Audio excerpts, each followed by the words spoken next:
नमस्कार साथियों, welcome to learn easy. प्राचीन भारत श्रृंखला का ये 20वां वीडियो है। आज के इस वीडियो में हम बात करेंगे पुष्यभूति वंश की। पुष्यभूति वंश जो कि गुप्त वंश के बाद उत्तर भारत में प्रकाश में आया और ये एक महत्वपूर्ण वंश था जो पूरे संपूर्ण उत्तर भारत को साम्राज्य में इसके शामिल था। इसका जो साम्राज्य था उसमें पूरा उत्तर भारत शामिल था। तो आइए आज बात करते हैं पुष्यभूति वंश और इसके जो भी महत्वपूर्ण शासक हैं उनकी चर्चा आज के इस वीडियो में हम करेंगे। और अगर आपने अभी तक हमारे चैनल को सब्सक्राइब नहीं किया है और आप पहली बार हमारे इस चैनल के वीडियो को देख रहे हैं तो आप इसे ज़रूर सब्सक्राइब करें, जिससे इसके अपडेटेड वीडियो आपको आसानी से मिलते रहें। इसके अलावा आप अगर हमारे सभी वीडियो आसानी से प्राप्त करना चाहते हैं तो फेसबुक पर हमारे लर्न ईजी ग्रुप एक लर्न ईजी ग्रुप है जो कि एक एजुकेशनल ग्रुप है। इसके द्वारा आप हमसे जुड़ सकते हैं और हमारे सभी वीडियो आसानी से प्राप्त कर सकते हैं। वीडियो के अलावा यहाँ पर आपको जो भी करंट की अपडेटेड एजुकेशनल चीज़ें होंगी वो यहाँ पर आपको मिल जाएंगी। और अगर आपको इसको प्राप्त करने में कठिनाई आ रही है लर्न ईजी ग्रुप को, तो इसके डिस्क्रिप्शन में जो हमारा वीडियो है इसके डिस्क्रिप्शन में इसका लिंक दिया हुआ, वहाँ से आप इस पर क्लिक करके आसानी से हमारे ग्रुप से जुड़ सकते हैं। तो ये बात करते हैं अपना आज के टॉपिक की, जो कि है पुष्यभूति वंश। तो सबसे पहले बात करते हैं पुष्यभूति वंश का जो स्टार्टिंग कहाँ से हुई, इसका जो महत्वपूर्ण शासक था वो कौन था। तो गुप्त साम्राज्य के पतन के बाद, जो गुप्त साम्राज्य था उसका जब पतन हुआ तो उसके बाद हरियाणा के अम्बाला ज़िले में, जो हरियाणा है प्रेजेंट में हरियाणा, उसका अम्बाला ज़िले में थानेश्वर नामक स्थान पर पुष्यभूति वंश की स्थापना हुई। जो पुष्यभूति वंश था उसकी स्थापना कहाँ हुई, तो पुष्यभूति वंश की स्थापना हरियाणा के अम्बाला ज़िले में थानेश्वर नामक स्थान पर हुई। यह वंश जो पुष्यभूति वंश था ये हुड़ों के साथ अपने संघर्ष के कारण प्रसिद्ध हुआ। पुष्यभूति वंश ने हुड़ों के साथ संघर्ष किया और इस कारण यह प्रसिद्ध हुआ। इस वंश का महत्वपूर्ण शासक जो था प्रभाकर वर्धन था। जो प्रभाकर वर्धन था वह इस वंश का सबसे महत्वपूर्ण शासक था। इसकी जानकारी हर्षचरित से मिलती है। जो पुस्तक है बाणभट्ट ने लिखी है हर्षचरित, उस पुस्तक से हमें प्रभाकर वर्धन के बारे में जानकारी प्राप्त होती है कि ये इस वंश का सबसे महत्वपूर्ण शासक था। प्रभाकर वर्धन के दो पुत्र थे। जो प्रभाकर वर्धन था उसके दो पुत्र थे। दो पुत्र कौन कौन से थे? पहला था राज्यवर्धन और हर्षवर्धन। जो राज्यवर्धन था वो इसका बड़ा पुत्र था और जो हर्षवर्धन था उसका छोटा पुत्र था। इसके अलावा इसकी एक पुत्री राजश्री भी थी। जो राजश्री थी वो हर्षवर्धन और राज्यवर्धन की बहन थी। राजश्री का विवाह ग्रयवर्मन से हुआ। जो राजश्री थी उनका विवाह ग्रयवर्मन से हुआ। पिता की मृत्यु के बाद राज्यवर्धन गद्दी पर बैठा। जब प्रभाकर वर्धन की मृत्यु हुई तो उसके बाद राज्यवर्धन गद्दी पर बैठा और उसे मालवा के खिलाफ अभियान पर जाना पड़ा। जब राज्यवर्धन गद्दी पर बैठा तो उसे मालवा के खिलाफ अभियान पर जाना पड़ा और वहाँ से जीतने के उपरांत रास्ते में ही गौड़ नरेश, जो गौड़ शासक था शशांक, उसने राज्यवर्धन की हत्या कर दी।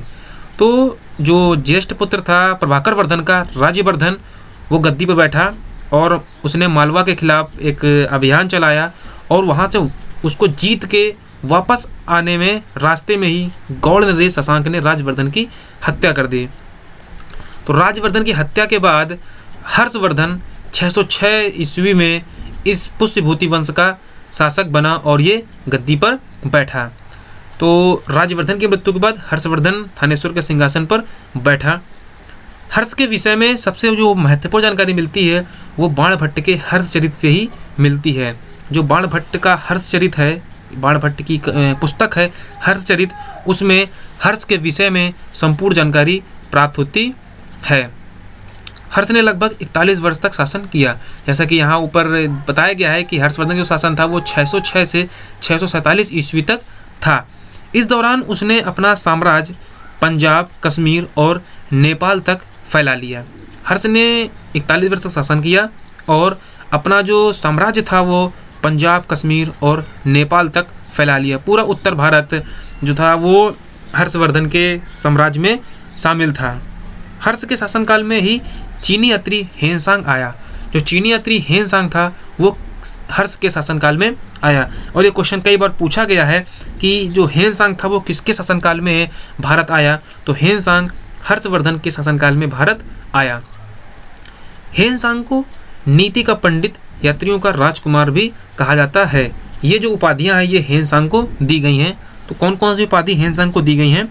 नीति का पंडित, ये भी हेनसांग को कहा जाता है और ये कई बार पूछा भी गया है। इसके अलावा यात्रियों का राजकुमार, ये जो दो इसके नाम हैं, ये नाम एग्जाम में भी पूछे जाते हैं कि इस नाम से किसको संबोधित किया जाता है।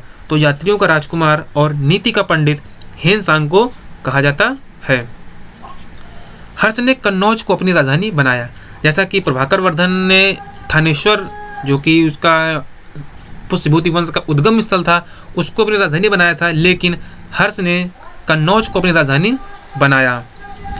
हर्ष को शिलादित्य के नाम से भी जाना जाता है। हर्ष का एक अन्य नाम था शिलादित्य। हर्ष को शिलादित्य के नाम से भी जाना जाता है। हर्ष को अपने दक्षिण के अभियान में असफलता मिली। हर्षवर्धन ने जो दक्षिण भारत पर जो अभियान चलाए उसमें उसे असफलता ही मिली और दक्षिण अभियान में उससे कोई सफलता हासिल नहीं हुई। हर्ष को चालुक्य नरेश पुलकेशिन द्वितीय ने ताप्ती नदी पर पराजित किया। जो दक्षिण भारत का जो शासक था चालुक्य, उसने पुलकेशिन द्वितीय ने ताप्ती नदी के किनारे पराजित किया था। तो हर्षवर्धन को किसने हराया?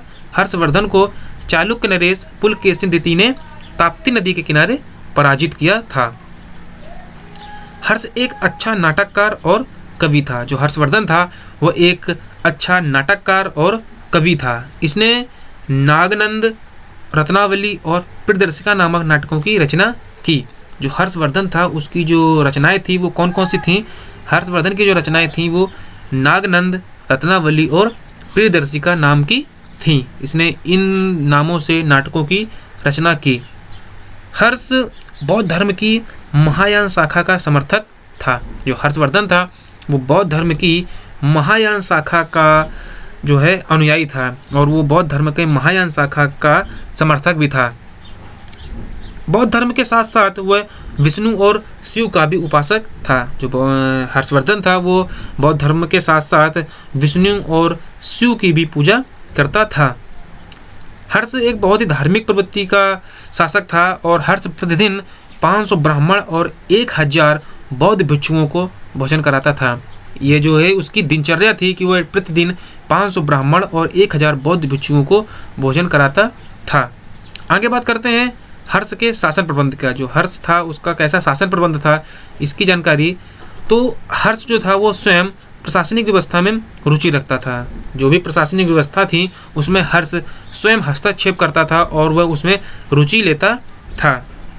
उसने एक मंत्री परिषद का गठन किया। जो प्रशासनिक व्यवस्था थी उसको चलाने के लिए उसने एक मंत्री परिषद का गठन किया था। सिंहनाथ हर्ष का महासेनापति था। जो सिंहनाथ था वो हर्ष का महासेनापति था। तो हर्ष का महासेनापति कौन था? हर्ष का महासेनापति सिंहनाथ था। आगे बात करते हैं कि जो हर्ष का शासन प्रबंध था उसमें महत्वपूर्ण पद कौन कौन से थे। तो इसमें महत्वपूर्ण पद जैसा कि बात करें तो एक महत्वपूर्ण पद है अवंती। अवंती कौन था? तो हर्ष का जो मंत्री परिषद था उसमें अवंती युद्ध और शांति का मंत्री था। युद्ध और शांति का मंत्री अवंती कहलाता था। कई बार ये पूछ देते हैं कि हर्ष के शासनकाल में अवंती किसे कहा जाता था या सिंहनाथ किसे कहा जाता था। तो ऐसे क्वेश्चन भी कभी कभी पूछ देते हैं।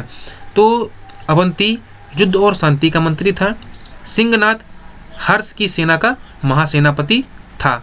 जो सिंहनाथ था वह हर्ष की सेना का महासेनापति था। उसके अलावा कुंतल, जो कुंतल था वह अश्वसेना का मुख्य अधिकारी था।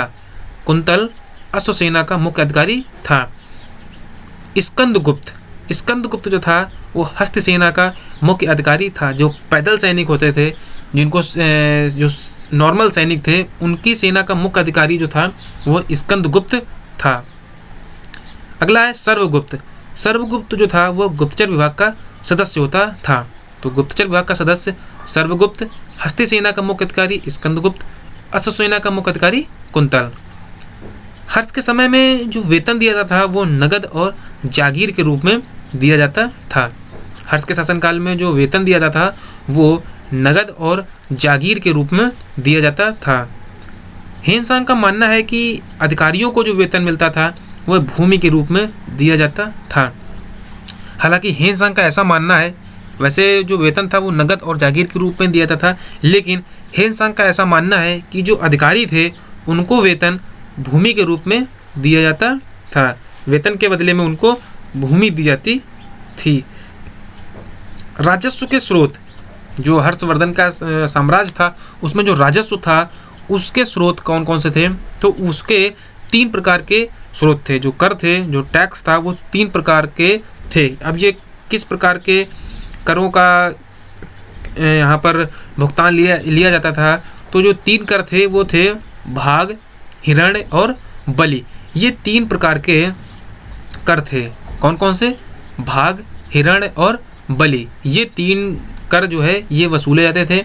और हर्ष के समय में जो भूमि कर था वह कृषि की उपज का 6वां भाग लिया जाता था। जो भी कृषि युक्त भूमि से जो भी उपज होती थी उसका 6वां भाग टैक्स के रूप में या कर के रूप में लिया जाता था। हर्षवर्धन के बाद उत्तर भारत में कोई ऐसा शासक नहीं था जो राजनीतिक स्थिरता प्रदान करता। जो पुष्यभूति वंश था उसमें हर्षवर्धन के बाद ऐसा कोई शासक नहीं आया जो उत्तर भारत में अपनी राजनीतिक स्थिरता को बचा पाता।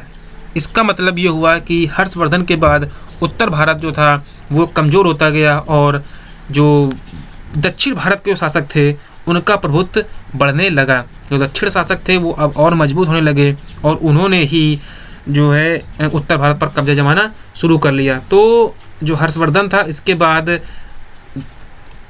उत्तर भारत में कोई महत्वपूर्ण राजा नहीं हुआ और इसके बाद जो शासनकाल था वो दक्षिण भारत के राजाओं के नाम रहा और दक्षिण भारत के जो शासक थे उनका प्रभुत्व बढ़ता ही गया।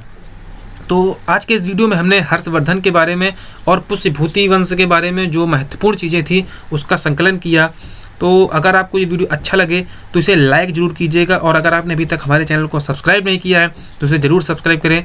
इसके अलावा आप हमारे फेसबुक के लर्न ईजी ग्रुप, जो कि एक एजुकेशनल ग्रुप है, उस पर भी आप हमसे जुड़ सकते हैं और वहाँ से जो महत्वपूर्ण जानकारियाँ हैं और हमारे जो वीडियो हैं, एजुकेशनल वीडियो हैं और एजुकेशनल जो सामग्री है उसको प्राप्त कर सकते हैं। तो वीडियो देखने के लिए आपका बहुत बहुत धन्यवाद।